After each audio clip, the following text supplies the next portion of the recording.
Hi there, Lindsay here, the Frugal Crafter. Today we're going to make another coffee-themed card using those stamps I showed you last week from Katzelcraft. You can find the supplies from our sponsor, TopFlightStamps.com. So I thought that this sentiment was kind of funny. Come over to the Darkside, we have coffee, and I thought it'd be cool to emboss it over a very faint, kind of like watermark image of a coffee cup, and I really like that one from this set here. I'll link all these up below, just like I did last week, and I thought it might be fun to have one or two of these ladies with the coffee and cake. And this was the other set that we used in last week's cards. I just want to kind of show you that. If I like stamp and die cut extra things, I just keep them right with the stamp set. So if I'm making a card later on, I can just grab that and use it. I found this paper at, I think it was at Joann's. It's from TCP Studios, and I thought it was really cute and would match the theme really well. And what I'm going to do is just kind of like very loosely hit the edges with some light brown ink. This is Creamy Caramel by Stampin' Up.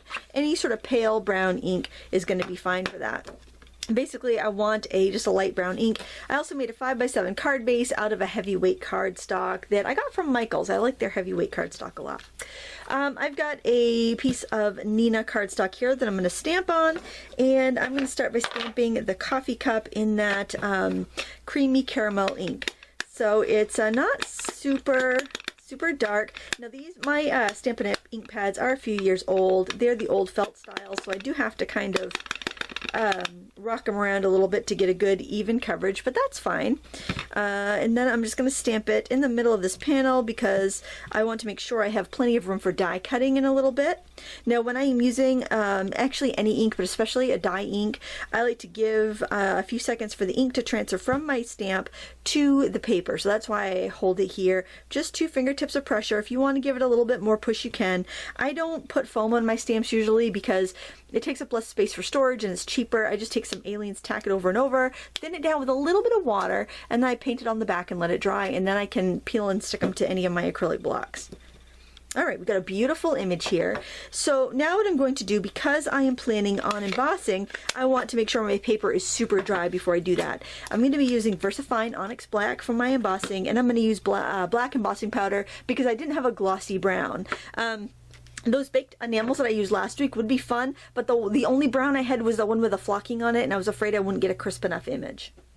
So what I'm going to do now is take my homemade embossing pouch, which is just cornstarch or baby powder sewn into a little fabric pouch. You could also use an old sock if you have like a single kid sock floating around. If you're a parent, I'm sure you do. Fill that with cornstarch and close it with an elastic band, and that will do the same deal. And that's just going to keep any stray powder from sticking. Now I'm going to use my VersaFine Onyx Black, and I really like this anytime I'm doing a sentiment and I need to get a really crisp image, and of course if I am embossing. It just works really well. And you just want to make sure you get a nice even coating. This is a nice firm pad, and I just buy a re-inker, and I've been using this ink pad for probably, oh gosh, probably close to 10 years. I just re-ink it as needed, and you can see you get a really nice impression. So I just got to make sure I have it right side up because I'm going to stamp it on top of that coffee, and I'm just going to stamp straight down and hope for the best here. This is not a technique I usually do, but I think it would just be really cute for this instance. Alright, hopefully that'll be easy to read, so I'm going to quickly sprinkle it with embossing powder here. Now if it turns out that it's too dark to read, I can just redo it and stamp the coffee cup in a lighter shade. And you can see by using the embossing pouch, it keeps you from getting too many strays, but if you do get a little stray, you can just go in with your fingernail or just a small watercolor brush that's dry and push it away. Okay, there we go. It only took me about 30 seconds to emboss this, and we've got a beautiful shiny image. It's important when you're embossing, as soon as you see it start to shine, you want to move the gun over to the next area, because if you overheat your embossing powder, what can happen is that it can seep into your paper, and then you won't have that, that pretty raised image. I want to color the images that I stamp with my alcohol pens or Copic markers, whatever ones I grab, and because of that I want to use Memento ink because my alcohol markers will not bleed if I use Memento ink. So I'm just giving that a look and make sure it's all shiny looking. That just shows me that I've got it all inked up, and I'm going to stamp down the lady with the coffee cup. Hopefully I didn't wiggle that. It kind of felt like I did, but hopefully not. Oh, that looks good. And then I thought I'd put this little stand with the cake on it next to her. You don't need to hold down line work like this as much as you would like a solid image like I just did with the coffee cup, because you don't have to make such a constant pressure. But when you have an image like this where you have all that solid rubber, like where the dark coffee is, you just got to make sure you give that time to transfer if you want a good image, which of course that's what we want. We all want a good image. That's a little crooked, but since this is kind of like a fun, quirky card, I'm all right with that being a little bit crooked. So what I'm going to do is let this dry, gather up my markers, and then we're going to color this together. Now I'm getting ready to color, and what I like to do is look for colors that are in the pattern paper here. And I do realize that I probably want to get a really light brown to go with it, but for what I pretty much picked were 2 reds that would be similar to the reds in my pattern paper, 2 blues that are similar to the blues in my pattern paper, 2 greens that are similar to the green, and then I grabbed a yellow that was similar to that cup. And I think I'm also going to grab a very, very pale brown so that it can be very similar to what I stamped the coffee in and what I'm using for that backing paper, and also that will be for some shadows in the hair. I also decided to grab another pale color that would be nice for the skin, and I just lay them out on my next to where I'm working so that I can get to them easily. I'm going to zoom in while we color so you can see the coloring in detail. I like to use a scrap of paper that I'm coloring on to test my colors, just to make sure that they're going to blend the way that I want them to. I'm going to use this pale color, this is brick beige, to do the skin tones. I'm just going to pretty much color them all solid color because this isn't a lot of area to do a lot of blending in. I just want to get some color there.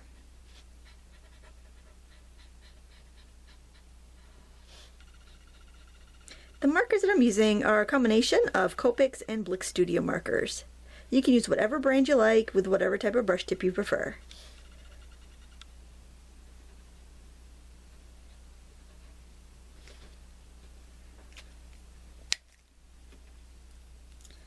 You can do a little bit of shading by using a darker color. I try to go real easy with it, and then if it's fairly different from what I used before, then I'll quickly go over and just blend it out. You can also simply layer the color that you have. Like if you don't have a lot of markers and you just want a really light shadow, you can just go over with another layer of that same color that you started with, and that will give you a very lovely subtle shadow, and there's nothing wrong with that.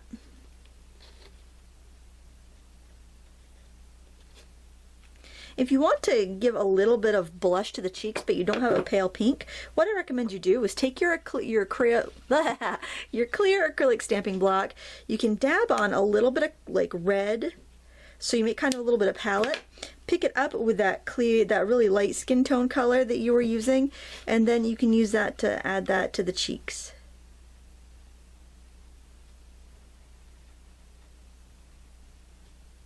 You can blend it out that way. It will dry much more subtle, and it'll be a lot more subtle than using one of these reds on their own.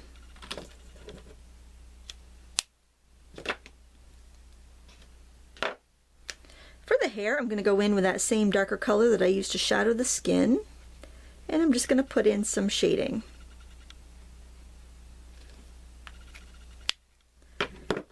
And then I'm going to go over it with this pretty yellow color. Kind of like a golden.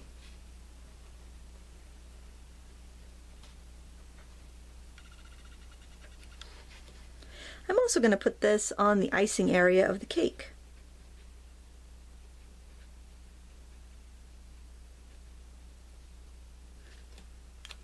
And I can go back in there with that same darker brown, the sand color, and I can put in the bottom part of the cake too.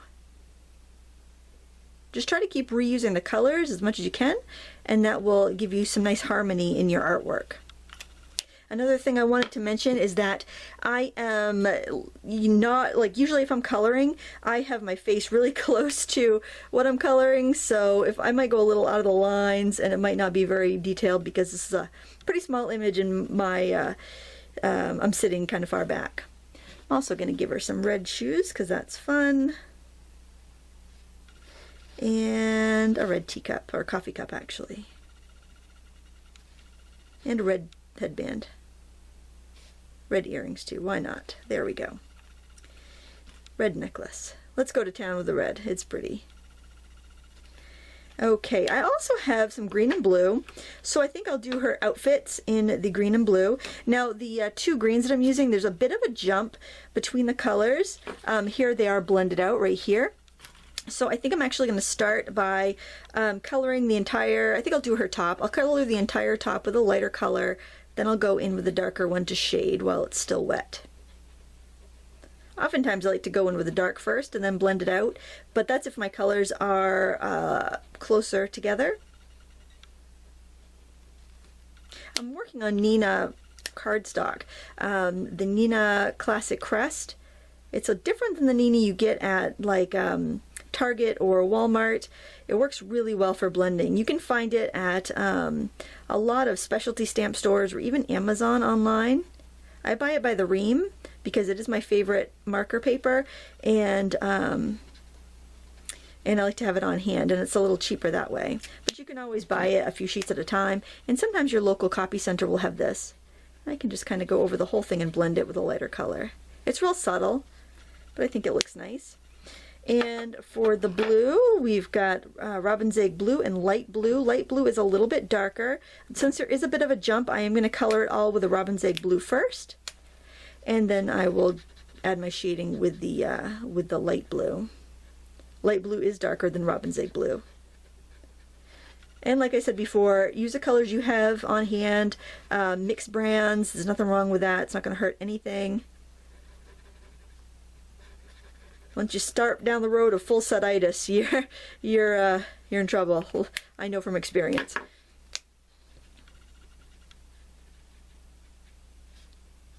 You can see how this light blue is a little bit darker. I'm going in adding shadow. Usually when you roll up your jeans like that, the insides are a little bit lighter. And this can also give her some volume. Make her look more three-dimensional and rounded. And then I'm going to go back in and blend again with my lighter color.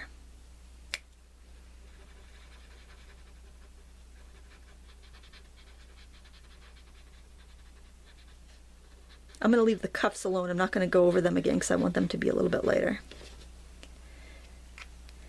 Okay, and I think the only other thing to color would be the chair. So I'm going to make the chair that pretty cherry red color. This is actually this is called Coral in the Copic colors, but it's kind of like a nice neutral red. And maybe I'll just do that little stand. Oh, I probably shouldn't have. I'm not too steady. You could also do the back of the chair if you wanted to. Oh, why not? I've already done the stand, so I might as well. But you really don't need to. Okay, so our coloring is done. I'm not going to put a shadow underneath her, but you totally can. If you're doing a shadow, it's really easy to do it if you have a really pale marker. If you don't have a pale marker, what I recommend you do, actually I'll show you this because I have them handy. I move my studio around so everything's handy. I would take a pencil and I would do my shadowing with a colored pencil. Another thing you can do if you don't have a lot of markers and you're like, oh gee whiz, I can't get the shadowing that Lindsay's getting because I don't have very many markers, I just have a 12 pack of Sharpies, and you're feeling sorry for yourself, don't feel sorry for yourself. If you have cheap colored pencils, and I'm telling you, they don't have to be expensive, they don't have to be fancy. If you have any old colored pencils, you can take them and you can add some highlights. So you can go in with like a white colored pencil and you can highlight the hair, you can highlight everything. You can shadow with a darker colored pencil. Use what you have. You do not have to have, every single thing I do. Mixing stuff together is one of the fun things about creating art. Now I'm going to share a trick with you that I just discovered today, and it's how to do a layer for a nested die if you don't have one that's bigger, or if the next size is a lot bigger. Like for instance, this little one I stamped on, the next biggest size I have for this die is this one, so it's quite a bit larger. It's actually going to work all right for this card, but I didn't have anyone bigger for this die, and I did want that little subtle brown matting layer, and I'm not so great at cutting out by hand. hand. So here is a very quick trick. What you need to do is cut the same die cut out of your matting color. So you're thinking, how's that going to work? They're the same size. Well, you could offset it like that and have a little bit of a shadow, and that's kind of pretty. But if you want to have an all-around border, what you can do is you can cut the die cut in half. So cut it in half corner to corner, and then you're going to cut that piece corner to corner too. So you're going to end up with 4 pieces here.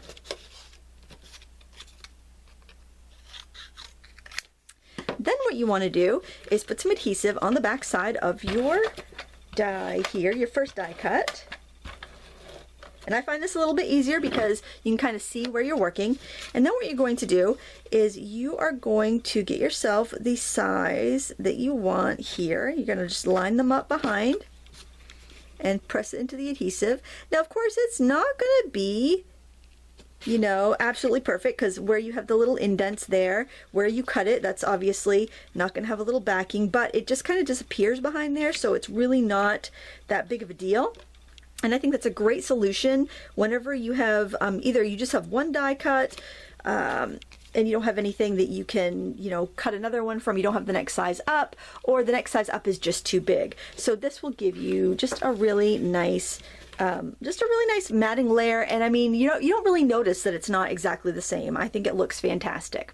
Now, I did decide that using the next size up for this was fine because it gives me a little bit of room for embellishment.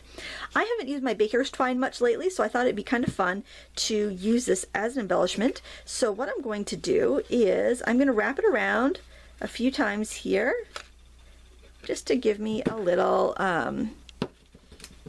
bit of pattern, design, texture, and I'm going to tie it off to the side. If you don't like to see the ends, the string, if you don't like it, you can tie it to the back or just adhere it to the back, but I like the way that looks. I might even embellish it with a little button on top or something, but I have another embellishment that I'm going to use, so I'm going to wait on that. Then I'm just going to trim my ends like that. So because I want to kind of pop that up a little bit, have a little bit more dimension, I'm going to use some foam tape, and I just, you know, put a fairly generous amount of this foam tape on the back. All right, and remove our backing, and we're going to stick that down there. Okay, so now we can pretty much put our card together. I did find these cute little brads at a stamp show last year, and I definitely want to use this as an embellishment somewhere on my card. So I'm going to grab my card base and my paper here and put a good amount of adhesive on the back of this pattern paper. You don't need too much, but, you know, make sure it's not going to peel up or anything. You want to have a nice even border. I cut my my panel to 4.5 by 6.5, and this is a 5 by 7 card. And this one's going to go up here with our tricky little matting. I love that. I love it when I can, you know, make a supply, do more stuff. And I'm going to offset that from the pattern paper just so it, I don't know, I think it kind of looks neat. And that will give me plenty of room for come over to the dark side. We have coffee. And I think my brad, I would like it to have a little bit of, I'd like to set it off the page somehow. So I think I might end up punching a little circle out of this, and let's see what color would look nice. We've got a few colors in here. Oh, there's red. Red, definitely. That would look great, I think. And I think I'll just punch a circle out of the brown and pop that on there.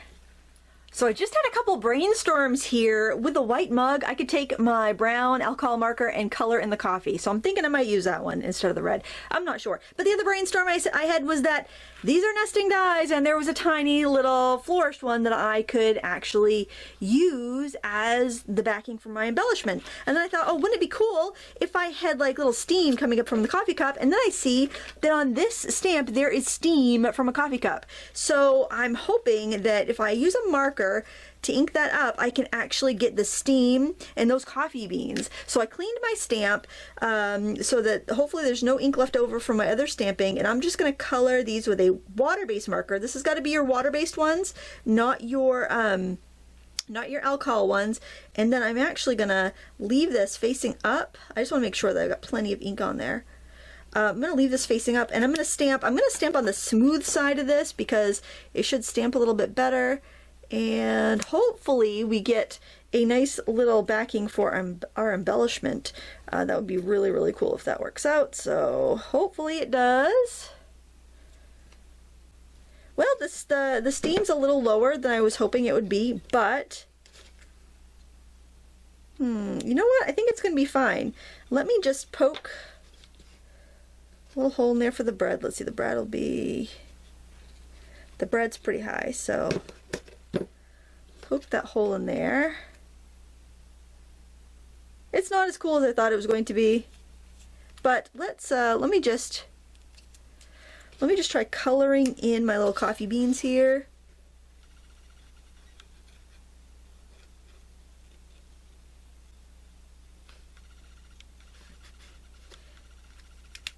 And maybe hand drawing in a few little coffee swirls. That's what I should have just done to begin with.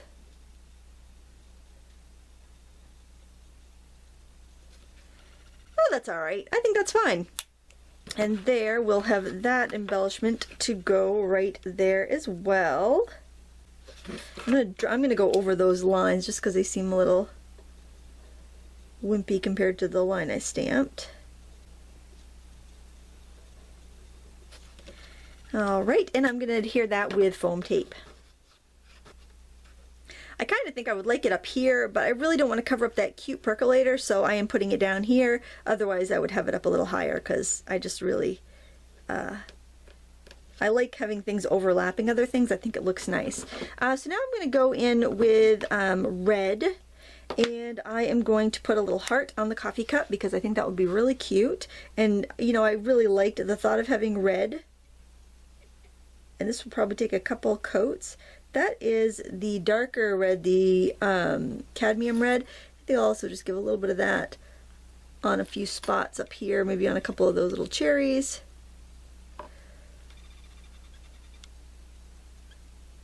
And just go over with another coat of that.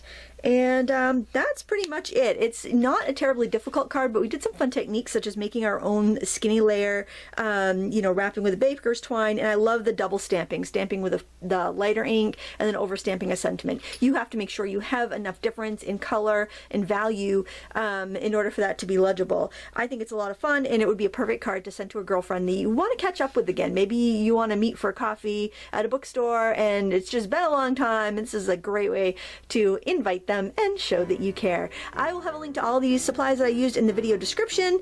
Please give me a thumbs up if you enjoyed this video. Thanks for watching. Until next time, happy crafting.